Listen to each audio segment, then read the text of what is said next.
Welcome back. For our top international story this hour, we take you to Germany, where today citizens mark the anniversary of the fall of the Berlin Wall. November 9th, 1989 was the first day free passage between East and West Germany became possible, ending 28 years of Cold War division.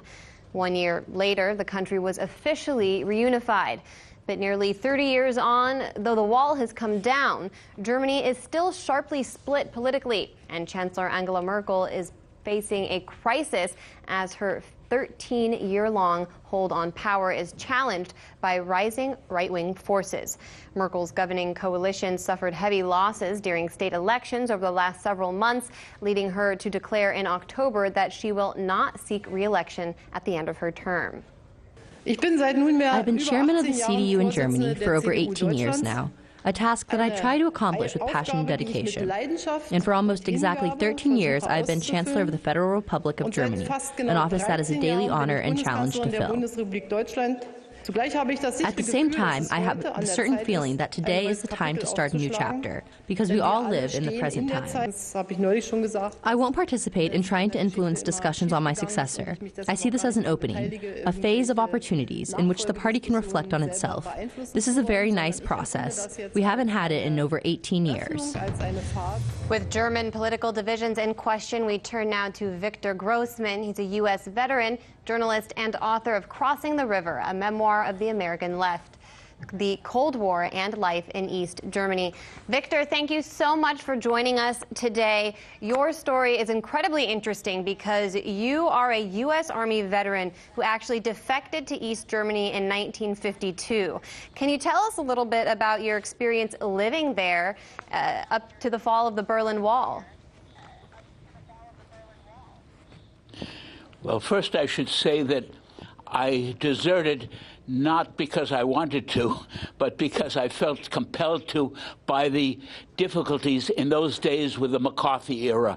Very, very hard days. As a left-winger, I faced all kinds of penalties and was afraid of 5 years in prison, and that's why I left. And moved and crossed over and landed in East Germany, the German Democratic Republic, and have been there ever since. This enabled me to watch developments in East Germany and, of course, in West Germany as well, up until the present. Very exciting and controversial and worrisome present. Mr. Grossman, I'm wondering if you ever regretted the decision to move to East Germany, or if you were happy with the way things turned out. No, not really. Of course, I had homesickness, not so seldom, but I was very, very lucky that shortly after I arrived in East Germany, I found my future wife, and she saved me from homesickness. As for regretting it, who knows what would have happened to me if I had stayed in the United States. Those were very, very difficult years for anybody with an opinion which was not considered okay. Here in the GDR, I saw ups and downs. I saw the East German GDR gradually get more and more prosperous, more and more efficient, better and better. But then I watched also as it went downhill, further and further downhill. I watched both, and I must say that the latter development, seeing this experiment in a new kind of Germany, seeing it go down the drain, made me very unhappy, because it was a real attempt to make a different kind of Germany. I'm wondering how current political divisions in Germany can be traced to the divisions which we saw during the Cold War, and whether or not you think what happened in 1989 contributed to the way things look in Germany today. The biggest achievement, I would say, of East Germany in its 40 years of existence was that it got rid of all of those forces who had been, or which had been responsible for World War I and World War II. The same huge companies and financial interests who built up Hitler to stop anything of the left. These were thrown out of East Germany, and I was grateful for that, and I liked that aspect. There were aspects I didn't like, but this was a main aspect I liked.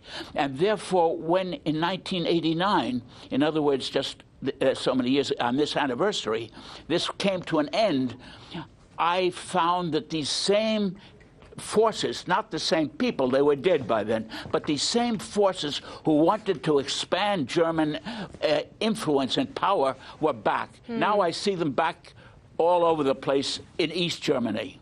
And we only have a few seconds left, but I would like to give you the opportunity to talk about a book that you have coming out very soon. What can you share about that?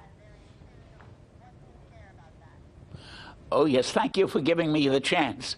Yes, I've written a book, which should be out in a few months, telling what I experienced in East Germany, and it's the good points and the bad points. The East Germany was always treated as a very, very terrible place. All you heard about was Stasi, and the wall. But this was a great, huge oversimplification, because there were so many different currents and aspects of East Germany, good and bad, through those years, which I watched develop as a freelance journalist for much of the time. I watched them in every town and almost every town and city in the country. And I've tried in this book to discuss that and to say, what does that mean for us today in today's world, in a world which is faced by a huge growing gap between the very, very tiny people on the very, very top in terms of wealth and all the rest of the people who are often having a rough time or are facing a rough time or fearing a rough time, but looking for answers. And I try to hunt for and search for answers to these questions in my book. And what will the name of that book be? Pardon me? What is the name of the book? The name of the book? Yes. The book it doesn't have a final name, but it will probably be a defector to or from socialism, from Harvard Yard to Karl Marx-Alley. I studied at Harvard. All right. And I'm the only person in the world who has I have a diploma from Harvard and from Karl Marx University, which no longer is called that. So I'll have that honor. Victor as the only Grossman, one. we look forward to this book. I studied at both. We will watch it. We'll watch for it and read it when it comes out. We thank you so much for joining us this afternoon. Thank you for the chance to speak to you. Hey YouTube, thanks for checking out our channel. We hope you enjoyed the video. We have tons of content for you just like this. For more of RT America's one-of-a-kind news and analysis, be sure to subscribe and never stop questioning more.